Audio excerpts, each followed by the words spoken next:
Pirkei Mishnah. So here goes. Asara nisim nasu lavosenu b'Mitzrayim v'asara al hayam. There were 10 miracles that were done for our forefathers in Egypt. And there were 10 on the sea as well. Splitting the sea.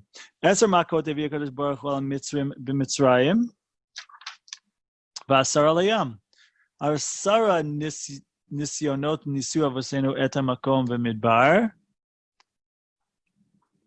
Shenemar v'nesu oti ze eser pa'amim v'lo shamu b'koli. So hold on a second. What were those 10? He actually lists them. I think the Rambam, lists them.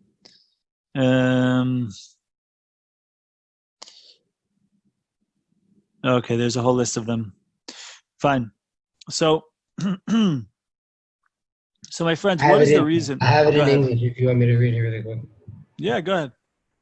The 10 miracles at the Red Sea. Wait, are we there or are we in Egypt? Well, Egypt, I assume, is the plagues, no?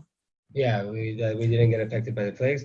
The Red Sea is 10 miracles were performed for our ancestors at the Red Sea. They are, and the water split. The sea became, number 2 is the sea became like a canopy and the Israelites entered into it. As it says, you split it at its top with a staff. Number 3, the sea floor became dry. It says that we walked in dry land. Number 4, the sea floor which the Egyptians stepped on when they chased the Israelites became soft and turned to clay and mortar. Number 5, the water became solid on the sea floor. It did not become one solid piece, but rather like bricks in a building. Number 6, the water which became solid became hardened like a rock, and the heads of the Egyptians were smashed. Number 7, the sea was split in 12 parts so that each tribe could cross separately on its own path. Number 9, that was 7. Number 8, the water became transparent like sapphire, lapis lazuli, and glass so that the tribes could see each other. And the column of fire could provide light. Number 9, from the solidified water, there flowed fresh water, which they drank. And number 10, after they drank as much water as they needed, the remaining water became solidified and piled up. Okay. So my question for everybody here is there's clearly a focus on the concept of 10, obviously, right? And so we spoke last time about the concept of 10. I'm just throwing this out there. I almost don't know. I understand what the makos and all of this, but clearly the idea of 10 in Judaism, in Kabbalah, the idea of 10 in Kabbalah is the concept of an entity, a holistic entity, unified multiplicity. And so this is the recurring theme, right? I'm not quite sure what we're supposed to take from it. I'm not quite sure why it's here. We explained it the other day with Mishnah Aleph. We said with 10 sayings Hashem created the world. And we talked about that, and there's definitely an idea that the makot is supposed to bring us back from the defilement that Mitzrayim did to all of those Asara Mamarot, right? That's why you have, for example, you have that, so it's the way it's described in the Maharal, I believe, is imagine you have a diagram like this. Hold on a second.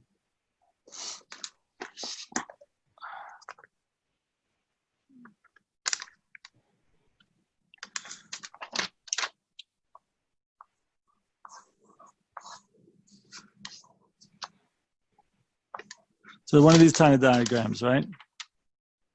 See what I'm saying? So the inner circle, let's say there's a Sarah member. First there's nothing. So then there's this first saying. Then you draw another, then that's saying number 1, the first little circle. That's Breshit Bara Elokim et Hashem Yadot. Then you have let there be light. Then you have whatever the next one is, right? And so until you have these 10 in the entire world, right? So then when Egypt comes, Egypt defiles all of these. But how does Egypt defile them? You have to start from the outside and work your way in. So Egypt messes up this one, messes up this one, messes up this one, messes up this one. Then what we need to do, what the makot do, the makot repairs them. But the makot repairs, first it repairs the outer one, and then it repairs the next one. So this first one, dam, repairs the outer one, whatever the 10th saying was, I don't know. And then the ninth the second Svardeya is a tikkun on whatever the ninth utterance was, etc., all the way inside till, like, for example, the second Maimar, which is let there be light, is repaired by was defiled, and so it was repaired by Choshech, right? The Mak of Choshech. The first saying was repaired by the 10th plague, right? The 10th plague comes and repairs the first saying, which of course was Bereshit Bara Elokim, in the beginning got created. So what was the thing that was killed? Was the firstborn. No, the 10th Mak is the killing the firstborn of the Egyptian. So anyway, the Maharal has a whole thing about how he goes through all of them. Not all of them are easy to see as the ones I just gave you as examples, but he goes through a whole Mahalach. We'll see it, Bezrat Hashem, Elio, in Lionel, if we do in Kavrat Hashem. It's brought in Kavrat Hashem. So later on, I guess we'll get to that. So anywho, so this is the idea, that the idea of 10 is a unit that involves numerous different parts that are together. So I don't know. So I understand that's what Sarah wrote. I understand the connection with the Makot. So I don't know. I guess there's a similar theme to all of these. Isn't it creation? What do you mean? We're talking now about the splitting of the sea. The world was recreated at the Yetziat Mitzrayim, no? All of the mitzvahs of the world changed. Okay, I don't know that one. I'm not sure. If you say so, I'm not familiar with that. I don't know. Anyway, Hashem is mechadesh b'tuvo b'chol yom tamid maaseh bereshit. I heard that, but then I heard also that Yetziat Mitzrayim was mamash b'riah chadasha. Yeah, Evanti what you're trying to say, but I don't know. Whoopa. That wouldn't explain though why there's so many 10s. 10. So that's what I'm trying to get at here. Okay, so that's what I'm saying. No. Anyway, Asar Nisim Naasula was saying clearly it's all a parallel from the 10 sayings of God, and which is also all a parallel of the 10 Sfirot. Which one's more at the root, the 10 Sfirot or the 10 sayings? I think the 10 Sfirot. Wait, what is? I feel like there's something that everyone knows about 10 that I'm missing. No, none of us know anything. Like I know it's repeated here a lot. Or that you would know that you think that we know that we're missing.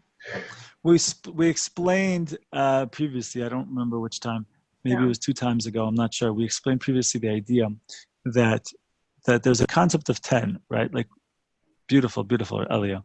Yes, there's a concept, the Maharal of Prague explains the concept of 10.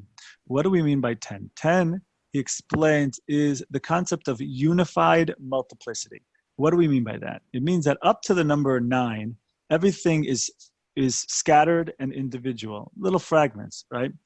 Even if the world is created with 10, would have been created with 1 saying, that means then that everything, all aspects of creation would be unified in their initial creation, but then each piece is going to be a fragment that has nothing to do with the other. Right. So, for example, it would be like if you take a hammer and hit a rock, all the sparks fly open, right? All the sparks fly out. So they all of the sparks have their initial creation in that first moment when the hammer hits the rock. But each spark, if you were to pour water on one particular spark, it doesn't affect all the other sparks, right? And so that would be how the world is functioning, says the Maharal, if the world would have been creating with 1 saying of God. Oh, the right. idea, and so, like, it could be in pieces? Something like that, right? Right, exactly. So the idea of 10 is that it's more than 1. There's numerousness. There's plurality in this world. There's a little bit of a scatteredness in this world, but it all comes together as one. They're all these pieces are interlocked, interdependent parts of the same whole with the same destiny. Okay? And so what does this do? What is the purpose of this? The purpose of this is that it means that when I do my little avoda, my little work, my little piece in this world, I don't just affect myself. I don't only raise my own level, but because I am attached to everything else and everyone else, when I do something good, I not only elevate myself, but I elevate everything else in this world. Because at my core, at my essence, I am attached to everything else. Right? And so therefore, the idea is that God is an idealist, right? He says, listen, I'm going to open up the door for you to gain the max, right? So some people will ask, well, hold on a second. What if a person screws up? Now, instead of just screwing themselves up, they're bringing down the entirety of creation. And the answer to that is, you're right. God's an idealist. Hashem says the world is created for the person who's going to do what they are supposed to do, right? The person who's going to live out their higher side and their higher potential. And so Hashem creates with that especially as the priority, and opens up the door for those who want to take life seriously to go ahead and to make a higher choice and to live out their potential. And when they live out their potential, they don't only gain themselves, but they gain the ability and also the credit in a certain respect when they go ahead and lift up not only themselves, but the entire world, the entire creation. Does that make sense? Awesome. So this is the idea, the concept of 10 as opposed to 1, 10 as opposed to 9. Okay. Asara, we're out Mishnah Hey. Asara nisim na'asula bebeis hamikdash. There are 10 miracles that were done for our forefathers in the Beis Hamikdash. Here goes. Lo hipila isha mereach besar kodesh. A woman never. There was obviously a lot of like sacrifices and stuff going on. That means there are animals being killed and stuff like this. Sometimes the smell might not have been, at least in the natural realm, it might not have been so great. And so God forbid, something as strong as that could, God forbid, cause a woman to have a miscarriage. But that never, ever happened with the holy sacrifices in the Beis Hamikdash. Below is riach basar hakodesh me'olam. And What'd also, you say? That's just the most random thing I've ever heard, but whatever. Moving on. there's a number of random things here. Stay tuned. The meat of the karbanot never spoiled. There was never a fly in the slaughterhouse over there. The Kohen Gadol never had a seminal emission on Yom Kippur, so you can ask questions about that one. Like talk about random. That's pretty random. Why would that be such a big miracle? One answer is because who the Kohen Gadol was. The entirety of the Yetzer Hara on the world was focused on this guy at this moment, right? To try to snatch him up. I used to say this about Matisyahu, by the way, reserve judgment, because the amount of, this guy was singing at the World Cup, like 3 billion people were watching the World Cup, and he's going to be God's agent for 3 billion people, bring Hashem to that dude. We have no idea what kind of Yetzer Haras were going on for this dude, right? That's all I'm saying. Anyway, v'lo chibu geshamim eish shel atzei hamarecha, and the rain never put out the fire of the maracha. What's the maracha? I don't know, something in the Beis Hamikdash. V'lo nitzcha haruach et amud ha'ashan. And so when there were sacrifices and there were things being burnt up, so the smoke would go straight up. But here's the thing, wind would come, but it wouldn't blow the smoke. Meaning the wind would be there, you'd be able to test, you put out your little finger, you could test it with your one of those little things with the stick and the things that go around and around and around when the wind comes, right? And the thing would be moving, and the smoke would be there, the smoke would just keep going, right? And so they would go all the way up. They never found a pasul by those things. Not sure what the big miracle is there. No, the miracles with the bread. They would make that there was that meaning that a bug never touched it. And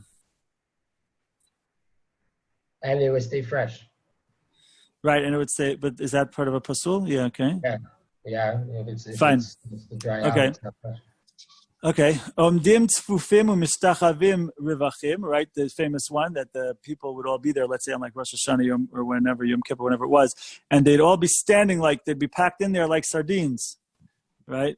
They'd be packed in there like sardines, and so it seems like there's no room. But then when there would come time to bow, and when they would bow, they would lay all the way down, flat on the ground, straight up, right? They managed to bow with no problem whatsoever, despite the fact that when they're standing, they're packed in like sardines. So physically, this doesn't make any sense, right? I'm a perfect example. How much space do I take up if I'm standing? Not much. If I lay down, I take up a lot more space, right? I go from taking up, let's see, this amount, which is like maybe a foot and change, foot and a half maybe. I lay down, I'm taking up 6 feet, right? So imagine everyone's like that. Or a lot of people are like that. How would that work if everyone's packed in there? There's no space for everyone to lay down. And then not only would they lay down, they'd lay down with bow down with plenty of room to spare. The first Yom Kippur in Israel, this happened to in Abu Ab in Sfat. I didn't know about this Mishnah. But I got there and like it just didn't make sense to me logically. I was like, I know what I have to do on Yom Kippur. There's way too many people here. I'm never gonna find a place on the ground for all of us. It's impossible. And I asked, like I was 2 weeks in Israel. I asked like this guy, that American guy that I knew there, I was like, how are we all gonna bow down? He says, don't worry, the walls move. They say the same thing about 770 on Yom Kippur. Yeah, there was room. There's room for everyone. Tom should bless that all of our homes are like the Beis Hamikdash. And just Amen. Without the dead animal flesh. No, it's good. A nice, good roast. Anyway, moving right along. Are we going to talk about those, or are we going to skip over those and just move forward to the next? Hold on. We can talk in a second. Let's just finish it, and then we can talk about whatever you want to talk about. Below is a snake and scorpion never cause damage in Yerushalayim. And nobody would say that like, I can't find a place to stay in Yerushalayim, right? The whole world, all the Jewish people come to Yerushalayim for like the Chagim, for the Aliyah L'Regel, what it's called, right? And so somehow there miraculously would be a place for everyone to stay. There weren't enough spots, but somehow there was enough spots, right? So anyway, those were the miracles. Very nice Mishnah, beautiful. What did you want to say, Ali Baroba? Ali Zachaya, Paschal Miriam. Do we know why most of those make sense? Except for the seminal emission and specifically like that the women didn't miscarry from the smell. Are they related? I don't know. We explained the Kohen Gadol one.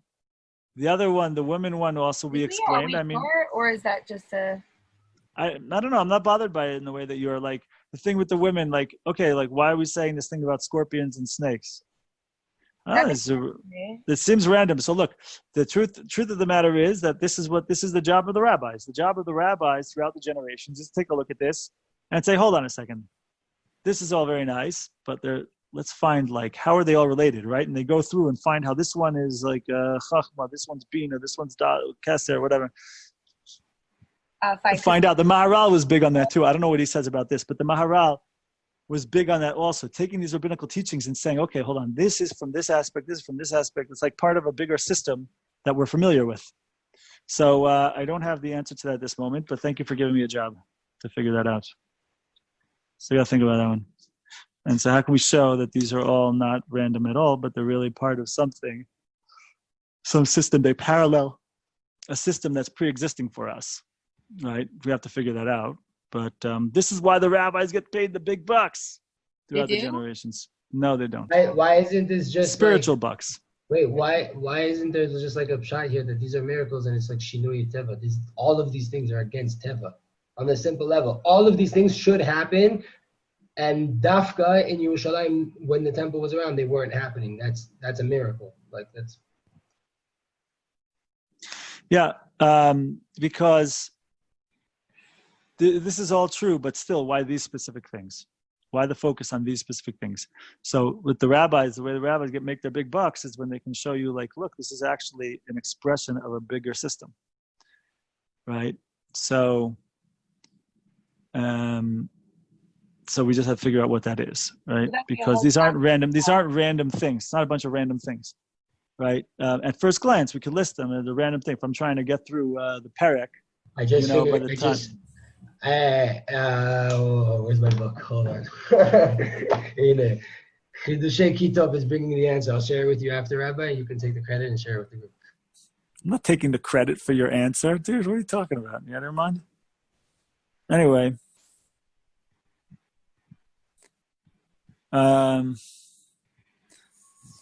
So you can see we could try to put them up against the Sfirot and see how we can make a parish out of that. I don't know. Hey, can I say it now? Bechavod, please. Bechavod. Say it into the camera. Maybe we can get you on YouTube. Come on. 10. What's 10? No one said that there's no place, right? Malchut. There's space there's a space for everyone to have his action of lying down in Yerushalayim and having a place to sleep. 9, never did a serpent or a scorpion harm anyone in Yerushalayim. That's the Yetzer Hara, is the serpents and the scorpions. That's the Yesod. They didn't mess with the Yesod. 8, the people stood pressed together, yet bowed down and had room for everyone. Hod, make space for someone else.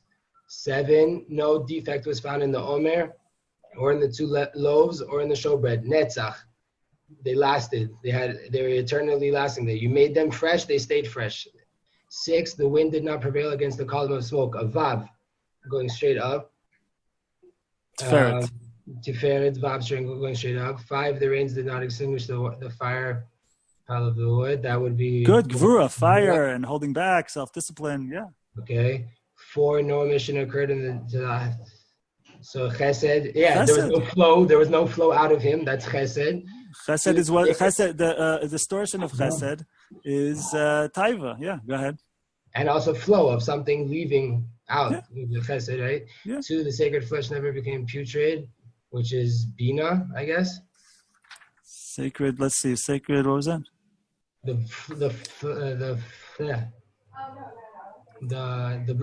meat never rotted. Okay, got to think about that one. Okay. Even though some sacrifices are eaten for a period of 2 days and a night, nonetheless the meat never spoiled. 2 days and a night, maybe 2 days is Bina, 2 is Bina. No, we could do better than that. Yeah, we could do better than that. We'll figure it out. And no woman miscarried from the odor of a sacred flesh. Chachma is the Indian of a seed, starting something new. Mm-hmm. The woman one was just whatever. We'll talk about this another time. Did you want to move on, or should I? Oh, wait, hold on a second. But where's Keter? We didn't do 10. That was 9, no? That's what? We don't have Keter. That's 10. That's 10. No, it's not Wait, 10. how do you have 10 without Keter? What did we do? We didn't do Das. We missed one. Right? Oh, the Zvuv, the flies. Where? Oh, number 3. So, okay, now 3 would be Bina. No, so Zvuv, the flies would be Bina, and the lowest Riach Bar B'sar HaKodesh Me'olam would be Chachma, and the Isha Mere, the woman wouldn't miscarry. So that could be Chochmat Sofrim Tisrach. Chochmat Sofrim Tisrach. It says in Ikva de Mishicha, the rabbis was like, their Chochma will be like looked down upon. Okay, cool. Where we got for Bina though? Keter, we still have the same idea, similar idea. That's fine. No flying was ever seen in the slaughterhouse. Bina, in the slaughter. I don't know. Beit. I don't know. We're good. Listen, if you got the 8 out of 10, 9 out of 10, Seder, write it down. Well, and just leave a space, and we'll figure it out. You'll ask someone, or we'll ask someone, or we'll figure it out. Seder, skoyach. Chadusha Kitov. Do you have a friend who can benefit from what you just heard? Feel free to share it on. And for more awesome, inspiring Jewish content regarding personal development, Jewish philosophy, Kabbalah, and relationships, go to elliethejew.com.